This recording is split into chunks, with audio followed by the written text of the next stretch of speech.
I know he's getting a lot of love, but he's still not my guy. I think. Do you know how many receptions he's had back-to-back weeks? Just by any chance? You know how many wins those receptions have gotten you this year? Cool. Good one. My neck, so I feel a little feisty right now. To answer your question, Ryan, I feel optimistic. I think I'm going to get my first win against you. Yeah, I think it was. Let me just tell y'all how I got double stuffed Oreos, and that ain't double stuff.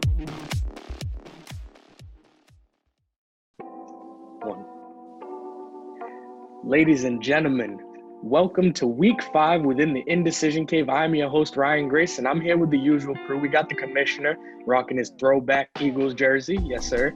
We got Joe, took a shower before today's episode. Let's give it up for him. That's awesome. And the TMI. I mean, your hair, you got a collared shirt on. I didn't say too much. It's just literally the fact. Go on. He said you And look the man, the myth, the legend, the regular season champ of champs, Justin Coleman, ladies and gentlemen. Justin, how you feeling today, we are man? here, baby. I'm feeling amazing. About to get that good old 4 wins in my 4 leagues. So, but this is the only league that really matters. So, Yes, sir. That's big facts. That's what I like to hear. Big facts. This is the only league that matters. Ladies and gentlemen, you were with us last week. You know what the matchup of the week was. We got Joe. We got the Whalers.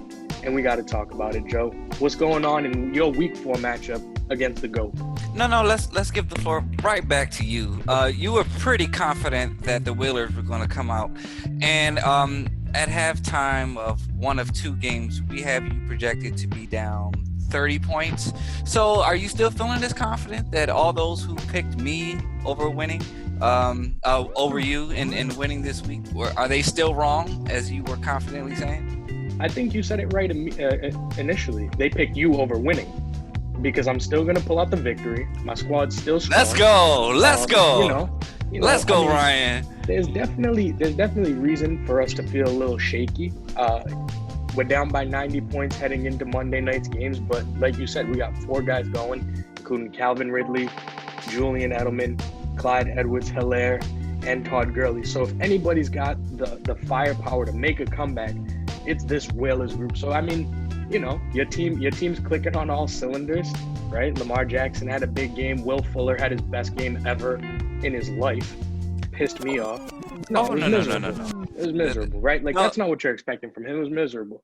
So, and then we had, Mike Gesicki didn't have a great game. I think he had 2.5 fantasy points. So we're not happy, but we're still okay with our matchup right now.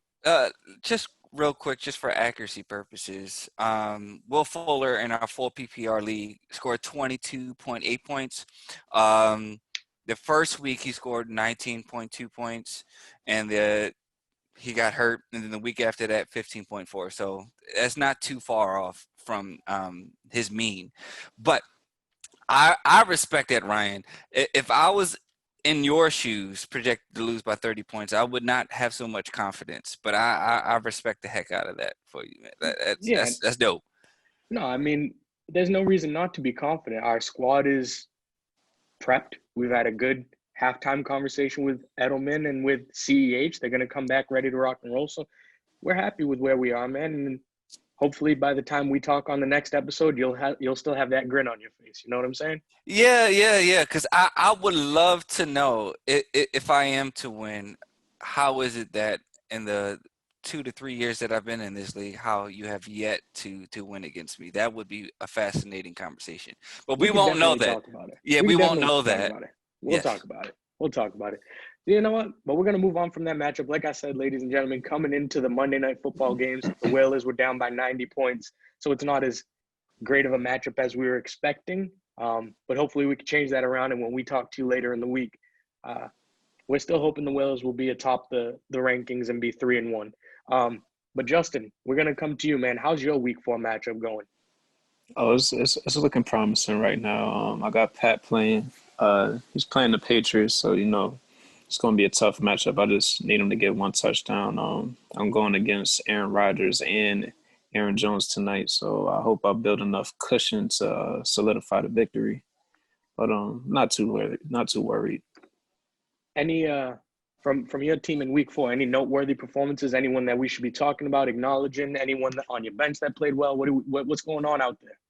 I mean, I had a injury plague / COVID ridden team, so I had to make some last minute adjustments. But one of the greatest tight ends we have in the game, George Kittle, came through for me last night, so I was able to sleep pretty well. My first pick, Alvin Kamara, he did his thing.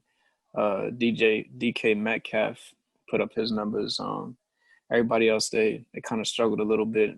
Some questionable decisions by me, but, good drafting holds you down. There you go. And Ashton, how are you looking in week 4, my man? Yo, them boys at Delhi with the Chels is looking real promising. Right now, we looking to possibly have the highest points this week in our fantasy league. I mean, people balled out for my team. Literally, everyone besides Zach Ertz balled out, and Russell Wilson. I mean, he didn't do his regular Russell Wilson numbers, but Dalvin Cook continues to be on a hot streak. Melvin Gordon had his best game of the year. Yep. Adam Thielen, second best game of the year. Cooper Kupp, came in clutch. Jarrett McKinnon, you got to be McKinnon me, because that man balled out. But guess what? Lost to them boys right there. The Philadelphia Eagles. First one of the year, first interception of the year, first interception for a touchdown for the year. Them boys came to play. So I'm winning in 2 leagues. In my fantasy, in my real team 1, I'm living good. I get to see you lose. Here. So. That's a good point you bring up, Ace, because I have a little bit of a confession. I might find myself rooting for my fantasy team to win over my real NFL team to win, and I feel pretty bad. Am I the only one that? Am I the only one who feels that way? Who would rather your fantasy team win than your regular football team? I mean, I hope for both. But only one gets me money. One costs me money, so I have to buy Eagles gear. One gets me money. And so, I mean, I usually try to say Eagles first, but if I got to have Jarrett McKinnon ball off against the Eagles, then please do. Just hopefully we get the dub. But if we don't, my fantasy team wins, I'm all right. That's another strategy that I choose to partake in is don't draft anybody on my real team for my fantasy team, so I can be a real fan. Yeah, no, I think I'm the 180 of you, Joe. The Packers are like first and foremost in my heart almost at all times, right? Like, I mean, obviously it's all about wins and losses. So if the Packers, for example, this week against Ridley and Gurley, say those guys go for 140 points among the two of them, something stupid, right? That's perfectly fine, even if they're not on my team, on any team, so long as the Packers get the W. But, like, if the Packers win and my fantasy team loses, it stings, but I'm okay. I feel a little bit worse the other way around. I don't like when the Packers lose. Like I have so many good moments and memories with the team, just like being a fan. Obviously, right, if it came down and I'm in the championship and we're talking about winning the grand prize or the Packers losing week 13 when we know they're in the playoffs kind of thing, right? Well, let's push it a little bit further. You win this Indecision Cave championship, or the Packers for the win the second Super time, Bowl. right? For the second time. Okay, for the second time. Yeah, because I am a league champion. But last year that would be me. But if you had to choose between that and the Packers winning the Super Bowl, is it close for you? No, it's not close at all. Okay. The Packers winning the Super Bowl, like, I mean, I can't imagine just having been a fan as long as you guys have, like as Eagles fans, and we're all like around 30 years old, older than 30, all that good stuff, right? To have never witnessed a Super Bowl, then you're going against the Patriots and a juggernaut, and then like to have something like a reverse pass get thrown to your quarterback, right? And then to watch Tom Brady drop one, like that elation. Oh, that's music to my ears, bro. Right? Like, good memories. Thank you. There's no feeling like that. And I mean, obviously, like our league, we have like a pretty good pool, and so I mean, maybe my feelings changed if we were betting $150 per person to enter the league, right? And I'm not saying that there should be a value amount that kind of takes my fandom away, but like maybe that would make me consider it. But like, I remember being in the African American Cultural Center at the University of Connecticut when the Packers beat the Steelers, and Aaron Rodgers just balled out the whole game, gets a Super Bowl MVP. I remember feeling bad for Charles Woodson when he gets injured, and he had dominated the whole year. I thought he was defensive player of the year kind of thing. I know Revis Island was amazing, but like as a fan, like I was all in on Charles Woodson, right? And so for him to get hurt in the Super Bowl, like I remember feeling like, dang, like this dude balled out and couldn't play. So I don't know. I have a lot more emotion with that.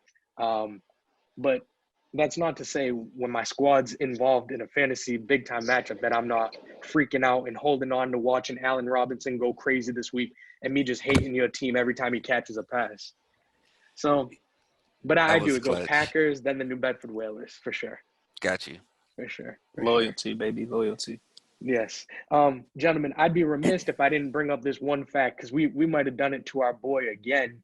Antoine, who was on our show last week, he's trailing right now 136-49. And right after we said Delhi got a squad, we knew it was coming. I mean, obviously, there were bye weeks. I'm not looking at his team. I don't know what's going on, but did we I can put the tell you, X on him again? I'll tell you, AJ Green sure ain't helping him. 1 reception for 3 yards, bro. Man, he was on my radar come draft day, and I'm so glad Delhi took that burden off of me. That hurts. Same. Is he cooked? Not cooked, I don't know, but man. it's going to take him basically all season to like get his rhythm back. But my So thing you're is still like, a believer. does Joe Burrow wait for that? Like he has quality receivers. Like Tyler Boyd is doing good. T. Higgins is doing good. He's looking at Drew Sample. So at some point, it's just like AJ Green really ain't doing it for me. And this is a money year for AJ Green, so he should be trying to ball out. AJ, he just got to get him where he fit in, pretty much. Yeah, I echo all of that, right? Like he has 2 really good young receivers. Tyler Boyd, like we said last week, makes a living as a slot receiver, and that's where Joe Burrow did all of his damage with Justin Jefferson in his last year at LSU. T. Higgins is an over-the-top threat. He's young. He has Sample, who's the backup to Uzoma, who he enjoys throwing to both of them. He's got a really good running back, right? Joe Mixon balled out. I think he had more than 40 fantasy points. So, like, AJ Green might have to figure it out real soon, or it could get bad for him, at least, for the duration of his tenure with the Cincinnati Bengals. And then he lost Chubb for the next few weeks. Let's hope Michael Thomas can come in healthy for him next week. We're not going to do this. But I mean, we also need to speak of Delhi has no other running backs on his team. Like, do you really trust Jamal Williams in a starting lineup? Like, he has no other running backs. Ryan wouldn't even trust him there. No, not as a fantasy guy. He's a good change of pace. He's something like an 8 for 37 on his good days, 2 or 3 catches kind of thing. So you're looking at, Jamal Williams on a regular game, you're probably looking at like 6 or 7 points, right? Yeah. And that's not going to do it as an RB2. And last year against the Chiefs, he had a receiving touchdown. He balled out. We were without Devontae and all that stuff. So he has the ability, but that's just not his role in the offense right now. So we might have done it, folks. Ant Mahan said it. We've all been thinking it. Delhi thought he had a squad, and now he scored 45, maybe even less than 60 points in his first game after the trade with Joe, and after we acknowledged that he got a squad. Yeah, I thought you were about to allude us being fleeced in that trade, but you didn't go that direction as that writer did. Maybe that wasn't you, but it was a certain writer who said we got fleeced in that trade. Yeah, we're definitely going to have to evaluate that throughout the season. That's a trade to watch, right? Michael Thomas for Allen Robinson and David Montgomery. It might have been a fleece in Delhi's favor, but only time will tell, right? It definitely helped him get a dub against you, possibly. A possible win, right? A possible win. So he has Shark and Terry on his bench. Nothing crazy, but that was something beautiful. I just have to say, I really love my wide receivers. To have Chark and McLaurin on my bench, and that's not a bad football decision because I have Allen Robinson and Robert Woods, who didn't have a particularly good game, but is a great wide receiver, and Will Fuller. I just feel good about that. But I'm 0-3 right now, so it's only so good I can feel. You're looking like you might be 1-3. So I don't wish you luck, but if it happens, it happens.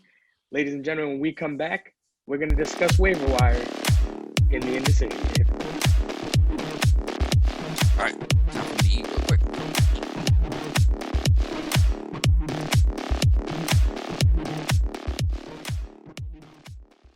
Ladies and gentlemen, welcome back to week 5 of the Indecision game. We're here to talk waivers, one of your favorite segments of our weekly show. And we're going to start with Ashton. Commissioner Jones, if you're looking at the waivers for week 5, who are you telling people to pick up? I mean, one thing that I've experienced has been very hard this year, and it's been a trend for like the past 2 or 3 years with tight ends. We just really can't find quality tight ends that are consistent. You have your Travis Kelce's and George Kittle's. At one point, you would have Zach Ertz there, and that hasn't been quite the same this year. He kind of put up a dub yesterday with not even getting double digits in receiving yards and points. So I'm going to go with someone that is on a packed offense, and you're expecting this guy can't consistently give you fantasy points. You can't. Now when you have Amari Cooper, Michael Gallup, CeeDee Lamb, and Zeke in that same offense, and Dalton Schultz continues to just put up points. I was listening to a podcast where they said he's getting the most red zone targets, and it's coming to fruition because he's giving you points. So if you're in a league and everyone has a tight end or a backup tight end, both leagues that I'm in, Schultz is there just chilling. And so, I mean, I have Zach Ertz, so I'm not going to make any major moves. But in my other league, I sure as I can, because I have Mo Alley Cox, and I watched the Colts put out Trey Burton, Jack Doyle, and Mo Alley Cox. I'm like, I can't trust this. So that's my waiver wire pickup. There you go. I like that pick, and I'm gonna hop in, and I'm gonna stick with the tight end theme. And I know he's picked up in our league, but someone who I'm looking at is Eric Ebron, right? And so he scored his first touchdown of the season in week 3, but heading into what ended up being this week 4 bye week, like he comes out of it with a pretty nice schedule. In week 5, he's facing the Eagles, who heading into week 4 were 19th in the league against tight ends. And then we know that he's phenomenal, but George Kittle had an amazing game. Then he goes against Cleveland, Baltimore, and Dallas, who are all worse than 25th in the league against tight ends. So I'm going to look at Ebron, if for no other reason than he faces a favorable tight end schedule. So that's someone who I'm going to lean towards is Eric Ebron for this week, and kind of moving forward, see if Big Ben can get him mixed into the offense. We know he likes to share the ball, whip it around to everyone, and Ebron might be his guy. Trader Joe, you're going to be 1-3 potentially, man. Who are you trying to snag to move your team forward to get this ship righted? We're within the same episode. I hear a change in sentiment. That's pretty impressive there, Mr. Grace. I'm just trying to be. I'm trying to help you out, man. Because if it's 0-4, there's no waiver claim that's helping you. So let's go with 1-3 and let's give people help some me. advice. No. What helps me is you losing. So that helps me the best. If you're 0-4, Joe. If you're 0-4, Ryan, I think you asked me a question about my waivers. If you're 0-4, Joe, is this waiver claim that you're about to give us going to get you better? No, this isn't about my team. We can tell because that team's not that great. So now at 1-3, potentially, talk to us about who you're looking at, man. Please. So my team isn't that great, but you couldn't beat us. We're 2-2, baby. A game ahead of you. Don't forget that. You didn't beat us this year, and you're 0-5 against us. It's not done. And if we do beat you, then you're 0-4. I thought it was over. I thought the sentiments had changed. Ryan, let me answer your question. So, my waiver wire. So let me paint a quick picture for you. Kenyon Drake, right? He is the running back 34 on the year. Of course, he's 99% rostered in leagues. The running back 35 is rostered in 25% of leagues. And that would be his backup, Chase Edmonds. Now, he's not a home run hit, but if you saw Kenyon Drake on your waiver wire, you would probably spend a good portion of your budget for someone who's ranked just one position below him. right now there's a big disparity in ownership. So I think you should stash him on your bench just in case. I think he will be a home run if Drake were to ever miss time. He's probably a top 5 handcuff in the league right now. So if especially if you're the Drake owner, I would definitely go after Edmonds if he's available. It's definitely a great pick. In our league, we say it every time, running backs are few and far between, so Chase Edmonds is gone, but maybe Mo, who owns Kenyon Drake, will be knocking down doors, making some phone calls to get Chase Edmonds because it looks ugly for Kenyon Drake right now. Speaking of Mo, I remember he gave you a hard time about not answering his texts when it comes to trades. Yeah. This was the first time I've gotten this non-response from Mo. And league mates, please jump in and let me know if I was disrespectful. So, Kenyon Drake, let's look at his past performances. Stand by. I'm going to the Awesome Ecklers, Kenyon Drake's profile. Okay. Week one. By the way, most spells Eckler's name wrong. So far be it as it may. Okay. He's probably the reason why Austin Eckler is in the injury position that he's in now, because that's his messed up. fantasy owner just couldn't spell his name correctly. But week one, spell his name right. Week 1, he had 14 points. Week 2, 11. Week 8, 3, 8 points. Last week, 3 points. So he's trending down. And he ran for 35 yards and had no receptions. So I offered him David Montgomery, who's the new workhorse for the Bears, straight up. Because I said I was looking for a sideways trade because I have too many Bears on my team.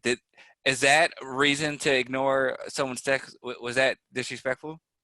I don't think it's disrespectful. For what it's worth, though, yesterday I was shooting him some notes also, just like, hey, I know Drake is your guy, because I was trying to get him last week before this terrible performance. I said, I know he's your guy. I know you think he's going to demand a lot, but still interested in him, would love to have a conversation. And he also left me on red. So I think he was a little upset.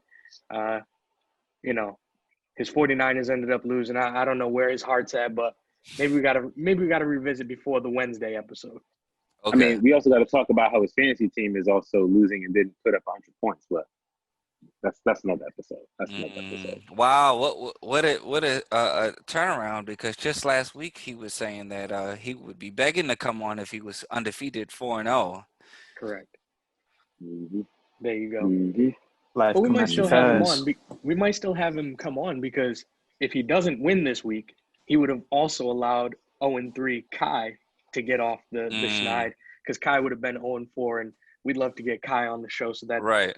And he did lose Eckler. Right. I imagine that probably was the biggest hurt piece. So think about it, right? He has Kenyon Drake, who hasn't been doing well.